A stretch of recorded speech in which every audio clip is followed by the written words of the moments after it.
जय माता दी।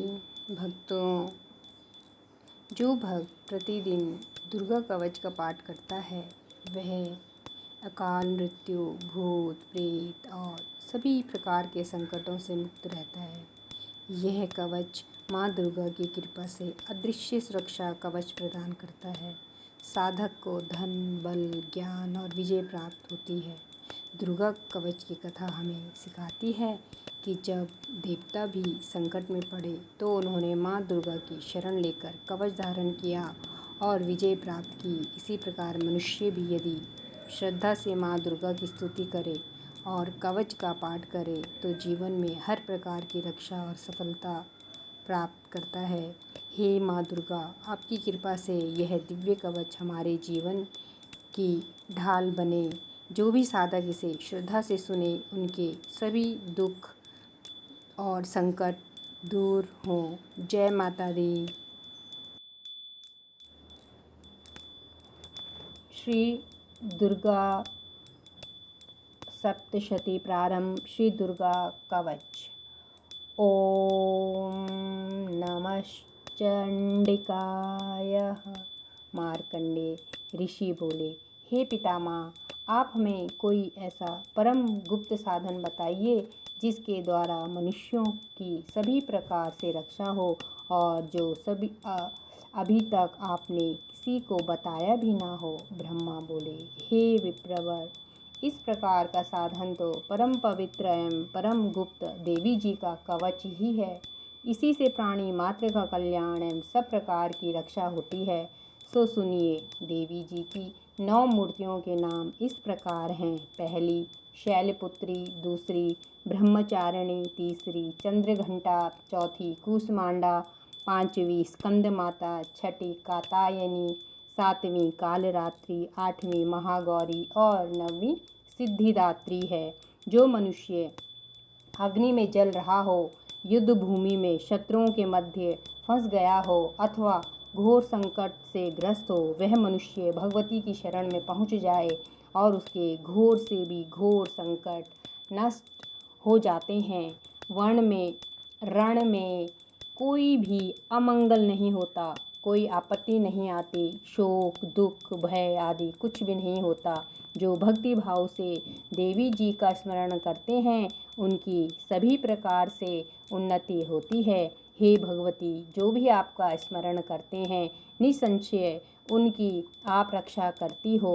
भूत प्रेत की सवारी करने वाली चामुंडा देवी हैं।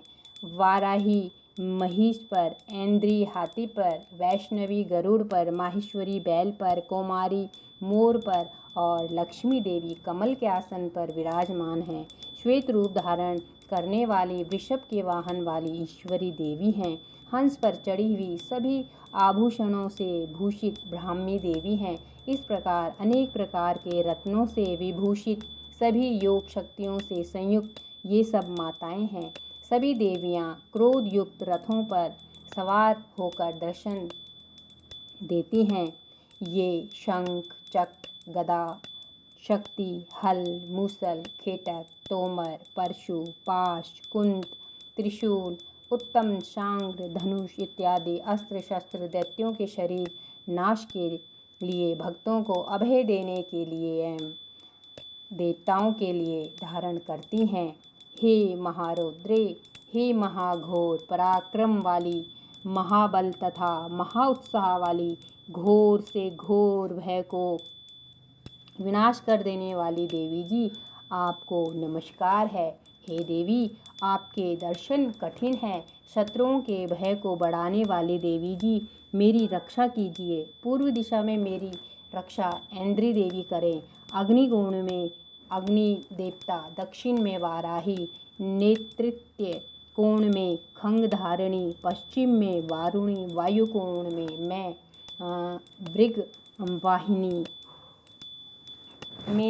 मृगवाहिनी, उत्तर में कौमारी, ईशान कोण में शूलधारिणी, ऊपर ब्राह्मणी एवं नीचे वैष्णवी देवी रक्षा करे। इस प्रकार शववाहिनी चामुंडा देवी 10 दिशाओं में रक्षा करे। जया मेरे आगे की, विजया मेरे पीछे की, बाईं और अजिता दाएं और अपराजिता रक्षा करे। उद्योतिनी मेरी शिखा की, उमा मेरे मस्तक पर विराज कर। मस्तक की मालाधारी भवों की, यशस्विनी भवों के मध्य में त्रिनेत्रा नासिकाओं की, यमघंटा देवी नेत्रों के मध्य में शंखिनी कानों की, द्वारवासिनी कपोलों की, कालिंका कानों के मूल देश की, शांकरी मेरी रक्षा करे। नासिका की सुगंधा, ऊपर होंठों की चर्चिका, नीचे के होंठ की अमृत कला एवं जीवा की सरस्वती देवी रक्षा करे। दांतों की कुमारी, कंठ की चंडिका, गले की चित्र घंटा, तालु प्रदेश की महामाया रक्षा करे। चिबुक की कामाक्षी, वाणी की सर्वमंगला, ग्रीवा की भद्रकाली, पृष्ठस्थियों की धनुर्धरी रक्षा करें। कंठ के बाहरी भाग की नील ग्रीवा, कंठ नलिका की नलकुवरी, दोनों कंधों में खंगिनी एवं भुजाओं की वज्रधारिणी रक्षा करें। दोनों हाथों की दंडनी, अंगुलियों की अंबिका, नाखूनों की शूलेश्वरी, कुक्षी की कुलेश्वरी रक्षा करें। स्तनों की महादेवी, मन की शोक विनाशिनी, हृदय की ललिता देवी, उदर की शूल धारिणी रक्षा करें। नाभि की कामिनी, गुप्त इंद्रिय की गुभेश्वरी, लिंग की पूतकामिनी, गुदा की महिषवाहिनी रक्षा करे। कटी की भगवती, घुटनों की विंध्यवासिनी, जंघाओं की महाबला देवी रक्षा करें। गुल्फों की नारसिंही, पाँव की तलवों की तेजसी, अंगुलियों की श्रीदेवी और तलुओं की तलवासिनी रक्षा करें। नाखूनों की दृष्टा कराली, केशों की उर्ध्वकेशिनी, रोम छिद्रों की कोवरी और त्वचा की बागेश्वरी रक्षा करें। रक्त, मज्जा, वसा, मांस, अस्थियों एवं मेदे के पार्वती, अंतड़ियों की कालरात्रि, पित्त की मुक्तेश्वरी रक्षा करें। पद्म कोश की पद्मावती, कफ की चूड़ामणि, नाखूनों के तेज की ज्वालामुखी, सभी संधियों की अभेद्या देवी रक्षा करे। हे ब्रह्माणी, आप मेरे वीर्य की रक्षा करें। छाया की छत्रेश्वरी और मन, बुद्धि, अहंकार की धर्मधारिणी रक्षा करें।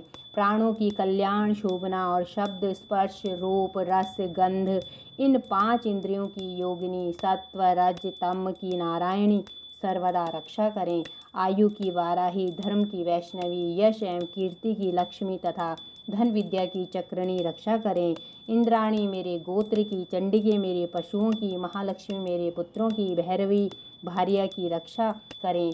मेरे पथ की सुपथा, मार्ग की क्षेम शंकरी, राजा के दरबार में महालक्ष्मी एवं सभी दिशाओं में स्थित होकर विजय मेरी रक्षा करें। और जो भी स्थान कवच में नहीं आए और जो आरक्षित हैं, उन स्थानों की पापनाशिनी जयंती देवी रक्षा करें। मनुष्य यदि अपना मंगल चाहता है तो एक कदम भी बिना कवच के कहीं ना जाए। कवच से नित्य रक्षित मनुष्य जहाँ जहाँ भी जाता है, वहीं से उसे धन का लाभ तथा सभी कामनाओं की सिद्धि प्राप्त होती है। पृथ्वी पर उस पुरुष को ऐश्वर्य एवं अतुल संपत्ति प्राप्त होती है। वह मनुष्य निर्भय हो जाता है। युद्ध भूमि में कोई भी उसे नहीं जीत सकता तथा वह त्रिलोकी भर में पूजा जाता है। यह देवी कवच देवताओं को भी दुर्लभ है। इसको अत्यंत श्रद्धा के साथ सावधान होकर जो तीनों संध्याओं में नित्य पढ़ लेता है, उसे देवी कला प्राप्त होती है। कोई भी उसे तीनों लोकों में पराजित नहीं कर सकता। उसे अकाल मृत्यु नहीं आती। वह 100 वर्ष से अधिक आयु पाता है। लूला, चेचक, कोढ़ आदि व्याधियां नष्ट हो जाती हैं। जंगम तथा कृत्रिम विष सभी विष निर्वत हो जाते हैं। मारण, मोहन आदि सभी प्रकार के अभिचार योग तथा मंत्र, तंत्र, कवचामृत पुरुष को देखते ही निर्वित हो जाते हैं। भूचर, नभचर तथा जलचर, नीची श्रेणी के देवता, जन्म के साथ पैदा हुए देवता, कुल देवता, गंडमाला, डाकिनी, शाकनी, अंतरिक्ष में विचरण करने वाली घोर डाकनियां, ग्रह, भूत, पिशाच, यक्ष, गंधर्व राक्षस, ब्रह्म राक्षस, बेताल, कुष्मांड, भैरव आदि जिन मनुष्य के हृदय में कवच का निवास हो, उस पुरुष को देखते ही ये सभी नष्ट हो जाते हैं। राज सम्मान प्राप्त होता है। यह कवच उसका तेज, यश और कीर्ति बढ़ा देता है। चंडी पाठ करने वाला पहले कवच का पाठ कर ले। जब तक पर्वत वन कानूनों के साथ यह पृथ्वी टिकी हुई है, तब तक ऐसे पुरुष की संतति इस पृथ्वी पर टिकी रहती है। कवच के पाठ करने वाले को देहांत होने पर महामाया की कृपा से देव दुर्लभ परम स्थान की प्राप्ति होती है। सुंदर रूप को पाकर वह सदा शिव के साथ आनंद पाता है। इति देवी कवच समाप्तम। श्री अर्गला स्तोत्र प्रारंभ। श्री मार्कंडेय जी बोले, जयंती मंगला काली भद्रकाली कपालिनी दुर्गा शिवा धात्री स्वाहा आदि देवियों को मेरा नमस्कार हो। हे चामुंडे देवी, समस्त प्राणियों के दुख निवारण करने वाली आपकी जय हो। हे सर्वव्यापक देव कालरात्रि, आपकी जय हो। मधु तथा कैटभ दैत्यों का दलन करने वाली ब्रह्मा जी को वर देने वाली आपको नमस्कार हो। हे देवी, आप मुझे सुंदर रूप जय यश दो तथा काम क्रोध आदि शत्रुओं का नाश करो। महिषासुर का नाश करने वाली भक्तों की सुखदाता देवी जी को नमस्कार हो। मुझे रूप दो, जय दो, यश दो, शत्रुओं का नाश करो। हे रक्त बीज का वध करने वाली देवी और चंड मुंड असुरों का विनाश करने वाली माता, मुझे सुंदर रूप जय यश दो, शत्रुओं का वध करो। हे शुंभ निशुंभ धूमाक्षर नामी दैत्यों का मर्दन करने वाली, मुझे रूप दो, शत्रुओं का नाश करो। आपका रूप तथा चरित्र अचिंत्य है, अब सभी शत्रुओं का आप ही नाश करने वाली हो। मुझे रूप दो, जय दो, यश दो, शत्रुओं का संहार करो। हे पाप नाशक चंडिके, सर्वदा भक्ति पूर्वक आपके चरणों में मस्तक झुकाते हैं, उन्हें रूप दो, जय दो, यश दो, शत्रुओं का नाश करो।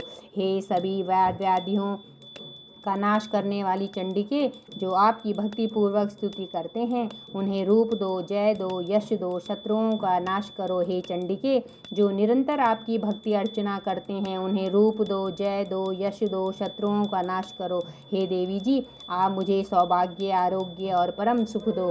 रूप दो, जय दो, यश दो, शत्रुओं का विध्वंस करो। मेरे शत्रुओं का नाश करके मुझ में बल बढ़ा दो। रूप दो, यश दो, शत्रुओं का नाश करो। हे देवी, मेरा कल्याण कीजिए और उत्तम धन संपत्ति दीजिए। रूप दो, जय दो, यश दो, शत्रुओं का नाश करो। हे माता, आपके चरणों पर देवता और दैत्य दोनों ही अपने मुकुटों की मणियां घिसते रहते हैं। कृपा कीजिए, मुझे रूप दो, जय दो, यश दो, शत्रुओं का नाश करो। हे मातेश्वरी, अपने भक्तों को विद्यमान, यशवान, लक्ष्मीवान करो। रूप दो, जय दो, यश दो, शत्रुओं का नाश करो। बड़े बड़े अभिमानी दैत्यों के अभिमान चूर्ण करने वाली चंडिके, मैं आपको प्रणाम करता हूँ। मुझे रूप दो, जय दो, यश दो, बैरियों का नाश करो। हे चार भुजाओं वाली माता, चतुर्मुख ब्रह्मा जी आपकी स्तुति करते हैं। हे परमेश्वरी, रूप दो, जय दो, यश दो, बैरियों का विध्वंस करो। हे मातेश्वरी, विष्णु भगवान आपकी निरंतर भक्ति पूर्वक स्तुति करते हैं। मुझे यश दो, जय दो, बैरियों का विध्वंस करो। श्री पार्वती जी के पति महादेव जी से स्तुत्य, हे परमेश्वरी, रूप दो, जय दो, यश दो, शत्रुओं का नाश करो। इंद्रदेव से पूजित, हे परमेश्वरी, रूप दो, जय दो, यश दो, बैरियों का नाश करो। हे देवी जी, आप तो कठोर भुजदंड रखने वाले दैत्यों का घमंड नाश कर देती हो। आप ही रूप दो, बैरियों का नाश करो। हे अंबिके, आप अपने भक्तों के लिए अपार आनंद की वृद्धि करती हो। मुझे रूप दो, यश दो, बैरियों का नाश करो। हे मातेश्वरी जी, आप मुझे वह पत्नी प्रदान करें जो मेरी इच्छाओं के अनुकूल हो और इस भयानक संसार रूपी समुद्र से मुझे तारने वाली हो। उत्तम कुल से उत्पन्न हो। जो पुरुष इस स्तोत्र का पाठ करके ही महास्तोत्र कीलक का पाठ करता है, वह सप्तशती के पाठ जप से मिलने वाले वर एवं श्रेष्ठ संपदा के फल को प्राप्त कर लेता है। जय माता दी।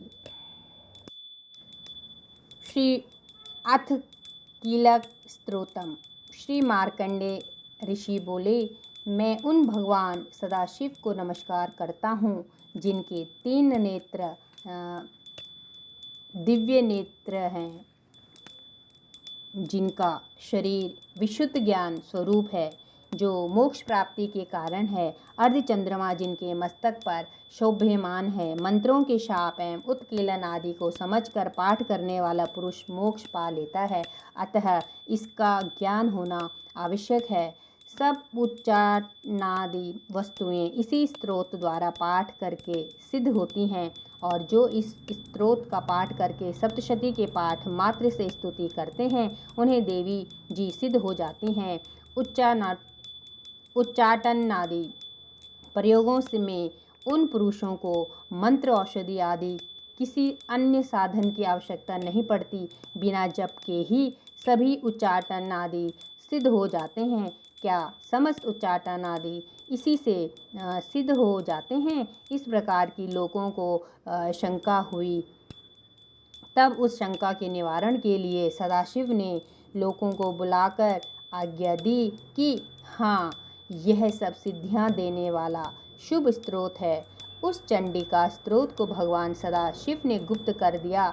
इस स्तोत्र के पाठ द्वारा प्राप्त होने वाला पुण्य कभी समाप्त नहीं होता। साधक सभी प्रकार का क्षेम प्राप्त कर लेता है, इसमें कोई भी संशय नहीं। कृष्ण पक्ष की चतुर्दशी अथवा अष्टमी के दिन एकाग्र होकर जो अपना सब कुछ भगवती के अर्पण करता है और फिर प्रसाद रूपेण ग्रहण कर लेता है, उस पर भगवती प्रसन्न होती है, अन्यथा नहीं। इसी रूप के कीलक द्वारा महादेव जी ने इसे भी कीलन कर दिया है। इसके द्वारा जो सप्तशती को निष्कीलन करके स्पष्ट होकर नित्य पाठ करता है, वह सिद्ध हो जाता है। देवी जी का गण एवं गंधर्व होता है। वह कहीं भी घूम रहा हो, उसे कोई भय नहीं होता, ना उसे अकाल मृत्यु होती है। देहांत होने पर वह मोक्ष पाता है। इसलिए इस कीलक स्तोत्र को समझकर तथा उसका उत्कीलन करके पाठ करना उचित है। जो इस प्रकार नहीं करता, उसका नाश होता है। तभी तो बुद्धिमान इसे समझकर ही उत्कीलन के संपन्न स्तोत्र का पाठ आरंभ करते हैं। जो कुछ भी रमणियों में सौंदर्य, सौभाग्य आदि दिखाई देते हैं, वे सब के सब श्री देवी जी की कृपा के फल हैं। इसी कारण इस शुभ स्तोत्र का जप तथा सदा करते रहना चाहिए। इस स्तोत्र के मंद स्वर से पाठ करने से थोड़ा फल मिलता है, उच्च स्वर से अधिक फल मिलता है। सभी सिद्धियां प्राप्त होती हैं, अतः उच्च स्वर से पाठ आरंभ करें। जिस भगवती की कृपा के द्वारा सौभाग्य, आरोग्य, संपत्तियां, शत्रु नाश तथा परम मोक्ष की प्राप्ति होती है, उस जगत की माता की स्तुति अवश्य करनी चाहिए। जय माता दी। भक्तों, आपने कीलक स्तोत्र का पाठ सुना, और कहते हैं जब तक साधक कीलक स्तोत्र का पाठ नहीं करता, तब तक दुर्गा सप्तशती और कवच का संपूर्ण फल नहीं मिलता। इसलिए इसे कुंजी भी कहा जाता है। जो साधक कीलक स्तोत्र का पाठ करता है, उसे दुर्गा सप्तशती का पूर्ण फल मिलता है। यह स्तोत्र सुख, धन, यश और मोक्ष दोनों को प्रदान करता है। साधक के जीवन में सभी बाधाएं दूर हो जाती हैं। यहाँ तक कि तंत्र मंत्र जो भी विद्याएं करते हैं लोग एक दूसरे पर, यदि आप नित्य से पढ़ें और समझें तो यह सभी बाधाएं समाप्त हो जाती हैं। जय माता दी।